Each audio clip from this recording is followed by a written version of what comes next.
Salam sejahtera kepada semua yang hadir dalam forum ini. Kesihatan mental dalam kalangan pelajar semakin menjadi isu global yang mendesak. Tinjauan Kebangsaan Kesihatan dan Morbidity NHMS 2019 melaporkan bahawa 29% remaja mengalami simptom kemurungan. 43% mengalami kecelaruan kebimbangan dan 11% pernah mencuba membunuh diri. Dalam konteks ini, Dasar Kesihatan Mental Negara dan Akta Kesihatan Mental 2001 menjadi garis panduan penting dalam memastikan kesejahteraan mental pelajar terjaga. Untuk membincang isu ini secara lebih mendalam, kita bersama 3 pakar psikologi yang akan memberikan perspektif berdasarkan penyelidikan saintifik dan pengalaman klinikal. Bersama kita hari ini, 3 panel pakar dalam bidang psikologi yang akan berkongsi pandangan dan kepakaran mereka. Yang pertama sekali, kita ada Dr. Tricia Tan Yen Tong, seorang pakar psikologi klinikal dari Kementerian Kesihatan Malaysia. Seterusnya, kita ada Dr. Bjorn Mak Tze Shen, seorang pakar psikologi kesihatan dan undang-undang mental yang amat pakar dalam dasar kesihatan awam. Dan akhir sekali kita ada Dr. Chai Jasi, seorang pakar psikologi pendidikan dan juga seorang pensyarah universiti dan penyelidikan kesihatan mental pelajar. Baiklah, sekarang saya ingin meneruskan perbincangan kepada Dr. Tricia. Dr. Tricia, bagaimana Dasar Kesihatan Mental Negara membantu menangani cabaran kesihatan mental dalam kalangan pelajar? Baiklah, terima kasih Pak Moderator atas soalan yang diberikan. Dasar Kesihatan Mental Negara diwujudkan bagi memastikan rakyat Malaysia, khususnya pelajar, mempunyai akses kepada perkhidmatan kesihatan mental yang menyeluruh dan berkualiti. Kesihatan mental merupakan aspek penting dalam pembangunan individu, terutama dalam kalangan pelajar yang sedang melalui fasa perkembangan emosi dan psikologi yang kompleks. Menurut Pertubuhan Kesihatan Sedunia (WHO) 2018, hampir 75% masalah kesihatan mental bermula sebelum usia 24 tahun yang menekankan kepentingan intervensi awal di peringkat sekolah bagi mengurangkan risiko gangguan mental yang lebih serius di kemudian hari. Pakar psikologi perkembangan Erik Erikson 1963 telah menyatakan bahawa fasa remaja adalah tempoh kritikal bagi pembentukan identiti dan kestabilan emosi. Dalam tempoh ini, individu mengalami berbagai cabaran seperti tekanan emosi, tekanan akademik, masalah sosial dan perubahan hormon yang boleh mempengaruhi kesejahteraan mental mereka. Justru, intervensi dalam lingkungan usia ini amat penting bagi memastikan pelajar dapat berkembang dalam persekitaran yang sihat secara mental dan emosi. Sekolah bukan sahaja berfungsi sebagai institusi akademik, tapi juga sebagai tempat yang menyediakan sokongan emosi dan psikologi kepada pelajar. Oleh itu, Dasar Kesihatan Mental Negara ini memainkan peranan penting dalam membentuk rangka kerja bagi memastikan sokongan ini tersedia untuk semua pelajar. Dasar ini berlandaskan 3 prinsip utama, iaitu akses saksama kepada perkhidmatan kesihatan mental, promosi kesihatan mental secara holistik, dan penyediaan rawatan serta pemulihan berkualiti. Dalam konteks pendidikan, dasar ini menekankan kepentingan sekolah sebagai persekitaran yang menyokong kesejahteraan mental pelajar dengan menyediakan perkhidmatan kaunseling yang efektif, latihan kepada guru tentang kesihatan mental dan program intervensi awal bagi pelajar yang mengalami tekanan psikologi.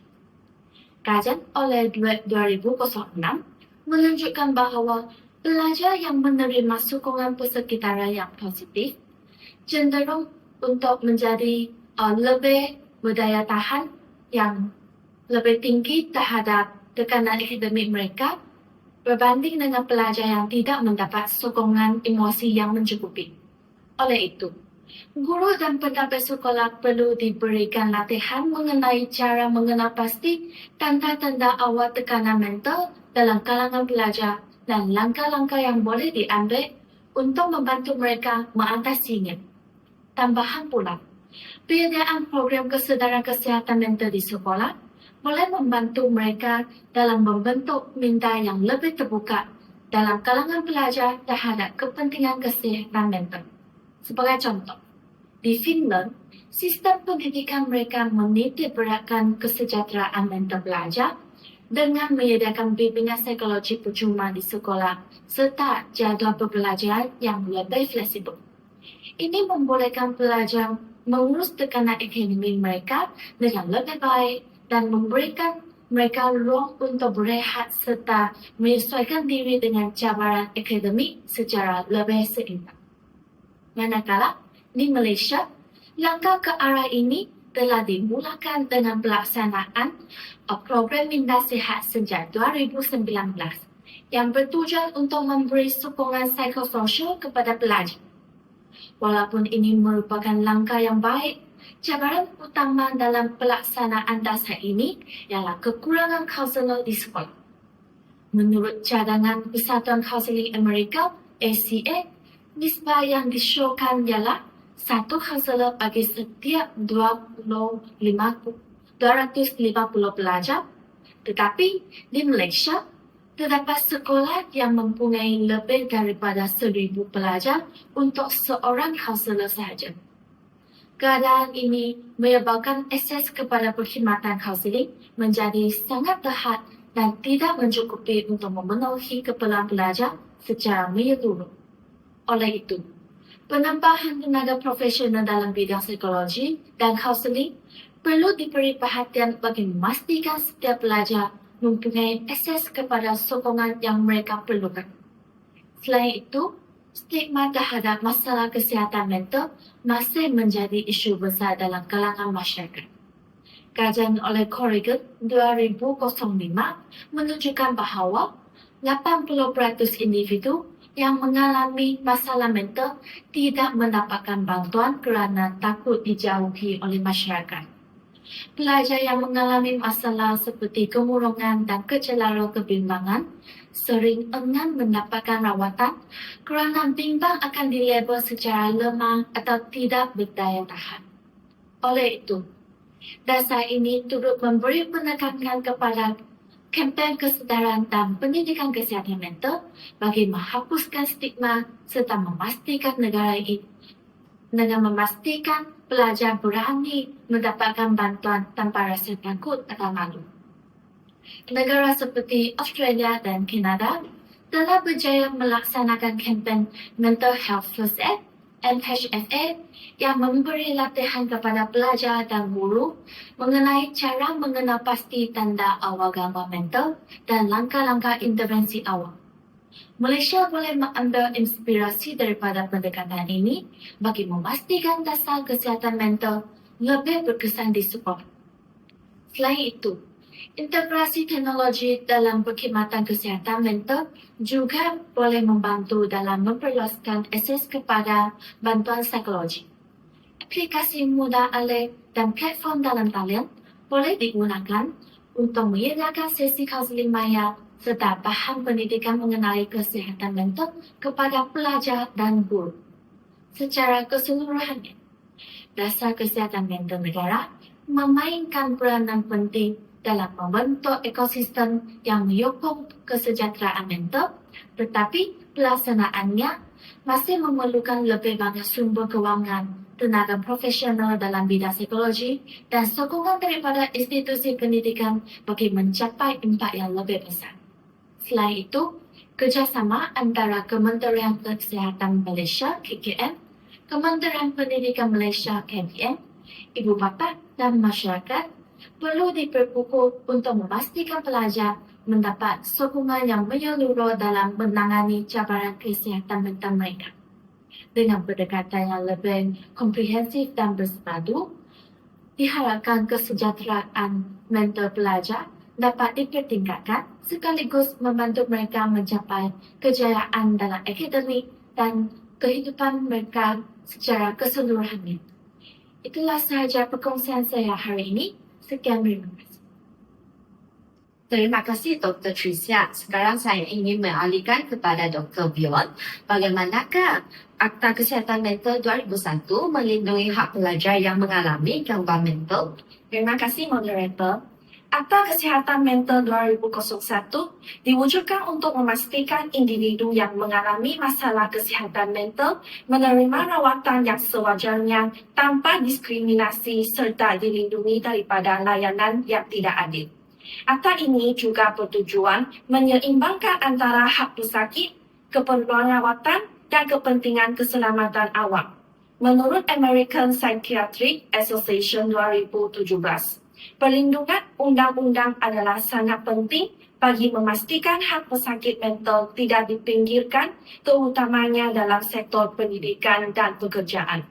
Dalam konteks pelajar, Akta ini berfungsi sebagai mekanisme perlindungan yang memastikan mereka memperoleh hak yang sama dalam pendidikan serta akses kepada rawatan dan sokongan tanpa stigma atau sekatan. Sebagai contoh, jika seseorang pelajar mengalami gangguan mental seperti kemurungan atau kecenderungan kebimbangan, mereka berhak menerima bimbingan kaunseling dan rawatan perubatan tanpa risiko dipaksa keluar dari institusi pendidikan atau dikenakan tindakan disiplin yang tidak sewajarnya.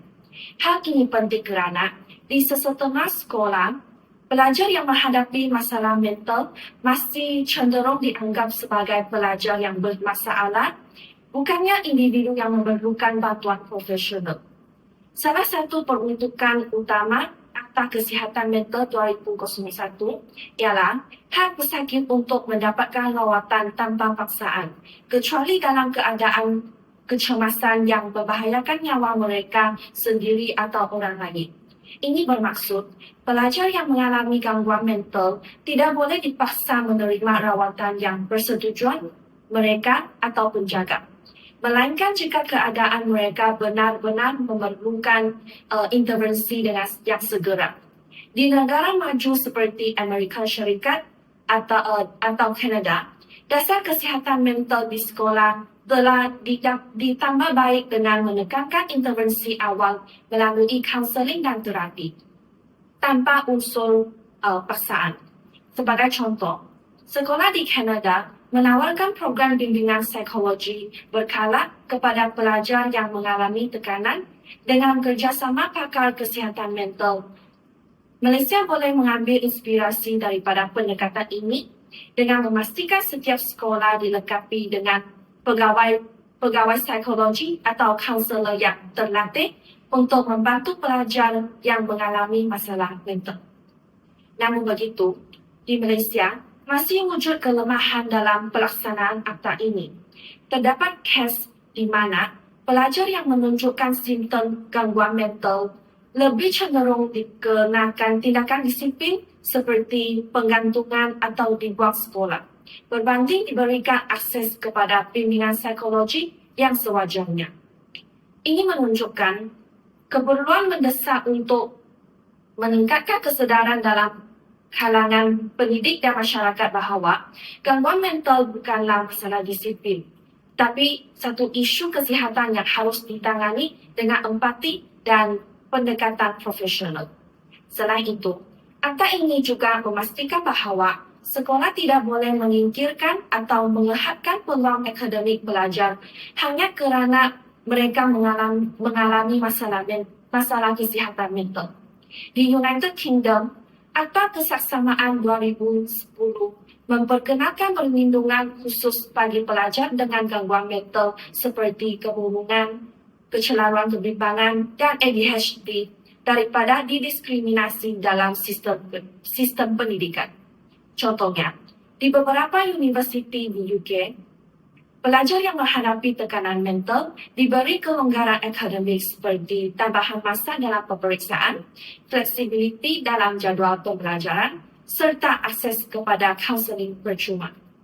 Malaysia perlu bergerak ke arah ini dengan memastikan pelajar yang mempunyai masalah kesihatan mental tetap mendapat hak pendidikan yang sama seperti pelajar lain tanpa halangan. Ini termasuk menyediakan dasar yang lebih jelas mengenai penyesuaian akademik bagi pelajar dengan cabaran kesihatan mental, seperti membenarkan mereka mengambil cuti kesihatan tanpa menjejaskan status akademik mereka. Satu lagi aspek yang penting yang dilindungi oleh akta ini ialah privasi pesakit mental. Maklumat pengubatan mereka tidak boleh digerakkan kepada pihak ketiga tanpa persetujuan, kecuali dalam kes yang melibatkan keselamatan mereka sendiri atau orang lain. Hal ini sangat relevan dalam persekitaran sekolah, di mana stigma terhadap gangguan mental masih wujud dalam kalangan guru dan rakan sebaya. Kajian oleh Engelmeyer et al. 2011 menunjukkan bahawa 50% masyarakat masih mempunyai tanggapan yang negatif terhadap individu yang mendapatkan rawatan mental, menyebabkan ramai pesakit enggan mendapatkan bantuan kerana takut dilabel sebagai lemah atau tidak normal. Oleh itu, sekolah berulang memastikan bahawa sebarang maklumat mengenai keadaan kesihatan mental pelajar dikendalikan dengan penuh kerahsiaan bagi melindungi mereka daripada stigma dan diskriminasi. Namun, cabaran yang terbesar dalam pelaksanaan Akta Kesihatan Mental 2001 ini ialah kurangnya kesedaran dan pemahaman mengenainya dalam kalangan masyarakat. Ramai pelajar dan ibu bapa tidak mengetahui bahawa mereka mempunyai hak untuk mendapatkan rawatan tanpa diskriminasi dan bahawa sekolah tidak boleh mengambil tindakan terhadap seseorang pelajar hanya kerana mereka mengalami masalah kesihatan mental. Oleh itu, adalah penting untuk memperkukuhkan usaha dalam meningkatkan kesedaran mengenai hak pesakit mental melalui kempen pendidikan dan latihan kepada guru, kaunselor sekolah serta ibu bapa. Kerjasama antara Kementerian Kesihatan Malaysia KKM, Kementerian Pendidikan Malaysia KPM, pihak sekolah dan ibu bapa amat diperlukan bagi memastikan pelaksanaan akta ini benar-benar memberi manfaat kepada pelajar. Antara langkah yang boleh diambil termasuk menambah bilangan kaunselor dan pakar psikologi di sekolah bagi memastikan bimbingan tersedia untuk pelajar yang memerlukan bantuan. Selain itu, memperkenalkan modul kesihatan mental dalam kurikulum sekolah juga amat penting bagi membantu mengurangkan stigma dan meningkatkan pemahaman dalam kalangan pelajar. Di samping itu, sekolah dan universiti haruslah mempunyai dasar yang membolehkan pelajar yang mengalami gangguan mental mendapatkan kelonggaran akademik atau cuti tanpa dikenakan tindakan yang tidak adil. Guru juga perlu diberi latihan yang mencukupi untuk mengenal pasti tanda-tanda awal gangguan mental dan memahami cara yang terbaik untuk menangani pelajar yang mengalaminya. Selain itu, kerajaan juga bolehlah memperluaskan akses kepada perkhidmatan kesihatan mental dengan menyediakan klinik kaunseling dan rawatan di sekolah serta universiti secara percuma atau pada kadar yang mampu milik. Langkah-langkah ini amat penting bagi memastikan bahawa setiap pelajar yang mengalami masalah kesihatan mental tidak terpinggir dan dapat mendapat bantuan yang sewajarnya. Secara keseluruhannya, Akta Kesihatan Mental 2001 ini merupakan langkah yang penting dalam melindungi hak individu yang mengalami masalah kesihatan mental. Tetapi, penguatkuasaan dan kesedaran mengenainya masih perlu dipertingkatkan. Jika kesedaran mengenai hak pesakit mental dapat diperluaskan, Malaysia akan mampu membentuk masyarakat yang lebih inklusif dan prihatin terhadap kesejahteraan psikologi generasi muda. Sekian daripada saya. Terima kasih. Terima kasih Dr. Leong atas pandangan yang diberikan. Sekarang saya ingin mengarahkan kepada Dr. Jassi. Dr. Jassi, bagaimana dasar kesihatan mental negara dan Akta Kesihatan Mental 2001 dapat membentuk persekitaran pendidikan yang lebih menyokong kesejahteraan mental pelajar? Terima kasih saya ucapkan kepada moderator. Persekitaran pendidikan memainkan peranan yang kritikal dalam membentuk kesejahteraan mental pelajar dan pelaksanaan yang efektif perlu berpandukan kepada dasar serta perundangan yang telah dibuat. Dasar Kesihatan Mental Negara bertujuan untuk memastikan setiap individu termasuk pelajar untuk mendapat akses kepada perkhidmatan kesihatan mental yang mudah diperoleh dan bersifat inklusif. Menurut teori hierarki keperluan Maslow pada tahun 1943, keperluan psikologi seperti keselamatan dan kesejahteraan emosi adalah asas bagi seseorang individu untuk mencapai potensi akademik dan peribadi sepenuhnya. Oleh itu, sekolah dan institusi pendidikan harus menjadi tempat yang bukan sahaja menyokong pertumbuhan intelektual, tetapi juga kesejahteraan mental pelajar. Salah satu langkah penting dalam dasar ini ialah integrasi perkhidmatan kesihatan mental ke dalam sistem pendidikan. Ini boleh dilakukan dengan memperluaskan program kaunseling dan memastikan guru menerima latihan yang mencukupi dalam menangani isu kesihatan mental pelajar. Kajian oleh Dweck pada tahun 2006 mengenai growth mindset menunjukkan bahawa pelajar yang berada dalam persekitaran yang menyokong secara emosi lebih cenderung untuk membina daya ketahanan yang kuat terhadap tekanan akademik.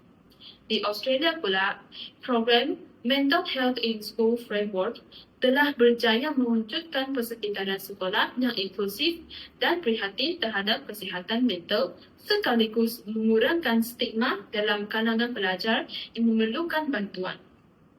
Selain itu, sokongan kesihatan mental juga boleh diperkukuhkan melalui kempen kesedaran dan pendidikan psikososial yang dilaksanakan secara berterusan di sekolah dan universiti.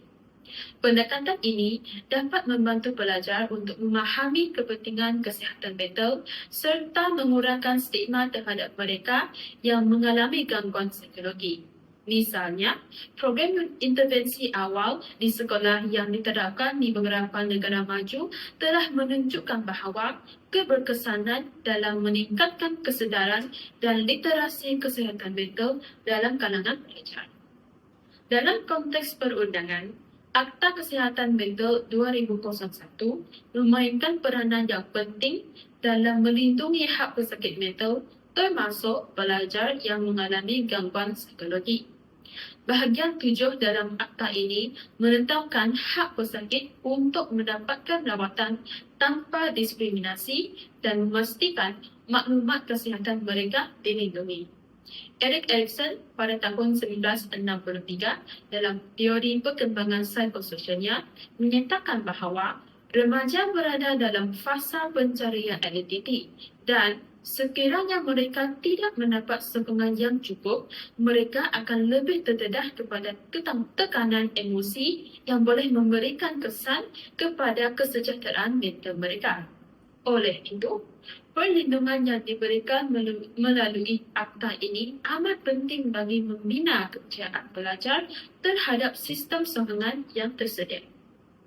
Selain itu, akta ini juga menekankan konsep kesihatan mental dalam komuniti yang boleh diterjemahkan ke dalam sistem pendidikan dengan menubuhkan pasukan kesihatan mental masyarakat di sekolah dan universiti. Menurut Bronfenbrenner pada tahun 1979, dalam model ekologi perkembangan, faktor persekitaran seperti hubungan dengan keluarga, guru dan masyarakat memainkan peranan yang besar dalam perkembangan mental seseorang individu. Dengan adanya pasukan kesihatan mental di sekolah, pelajar akan mendapat sokongan holistik yang melibatkan kaunselor, pegawai psikologi serta tenaga pengajar yang diberi latihan khas dalam mengenal pasti simptom awal gangguan mental. Di beberapa negara maju seperti United Kingdom, model Whole School Approach to Mental Health telah dilaksanakan dengan menggabungkan sistem sokongan psikososial ke dalam struktur sekolah, membolehkan pelajar mendapatkan bantuan tanpa perlu melalui proses birokrasi yang panjang. tambahan lagi, institusi pendidikan perlu memperkukuhkan dasar yang menyokong kesihatan mental pelajar melalui penyediaan persekitaran pembelajaran yang lebih fleksibel.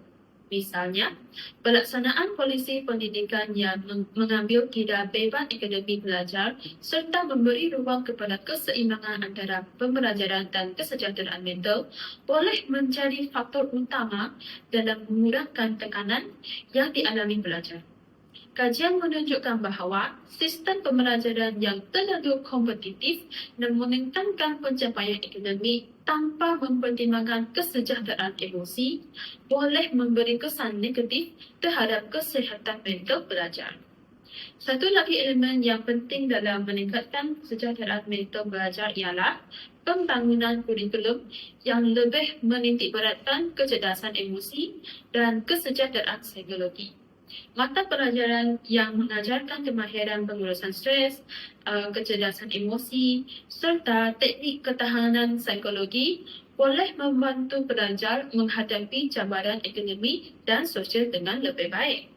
Negara-negara seperti Finland dan Kanada telah mula memperkenalkan elemen ini dalam sistem pendidikan mereka yang seterusnya membantu mengurangkan tekanan mental dalam kalangan pelajar. Selain itu, peranan ibu bapa dan penjaga dalam menyokong kesejahteraan mental pelajar tidak boleh diabaikan. Kajian menunjukkan bahawa pelajar yang menerima sokongan emosi yang kuat dari keluarga lebih cenderung untuk menunjukkan potensi akademik yang baik dan tahap kesejahteraan mental yang lebih tinggi. Oleh itu, sekolah juga boleh menganjurkan bengkel dan sesi perkongsian bersama ibu bapa mengenai kepentingan kesihatan mental dan cara mereka dapat membantu anak-anak mereka mengurus tekanan dengan lebih efektif. Kesimpulannya, kombinasi antara Dasar Kesihatan Mental Negara dan Akta Kesihatan Mental 2001 memberi rangka kerja yang kokoh dalam membentuk sistem pendidikan yang lebih menyokong kesejahteraan mental pelajar. Dengan menambah baik perkhidmatan kaunseling, meningkatkan kesedaran kesihatan mental serta memastikan hak pelajar dilindungi, kita dapat mewujudkan persekitaran pembelajaran yang lebih kondusif di mana pelajar bukan sahaja berjaya dalam akademik tetapi juga berkembang sebagai individu yang sihat dan dari segi mental dan emosi. Pelaksanaan dasar yang efektif dan pemantauan berterusan terhadap keberkesanan program yang disediakan adalah kunci kepada pembentukan masyarakat yang lebih prihatin terhadap kesejahteraan mental generasi muda. Dalam jangka panjang, usaha ini bukan sahaja memberi manfaat kepada pelajar tetapi juga kepada kesejahteraan sosial dan pembangunan negara secara keseluruhan. Itu sahaja daripada saya. Terima kasih. Terima kasih Dr. Sajasi atas penerangan yang diberikan. Kesan mental pelajar adalah tanggungjawab bersama. Dasar dan undang-undang yang baik telah wujud tetapi keberkesanannya bergantung kepada pelaksanaan yang efektif. Semua pihak kerajaan, sekolah, ibu bapa dan juga masyarakat perlu berganding bahu untuk memastikan pelajar mendapat persekitaran yang menyokong kesejahteraan mental mereka. Terima kasih semua panel atas perbincangan yang bermanfaat ini. Saya berharap forum ini memberi kesedaran kepada semua tentang kepentingan kesihatan mental. Sekian, terima kasih.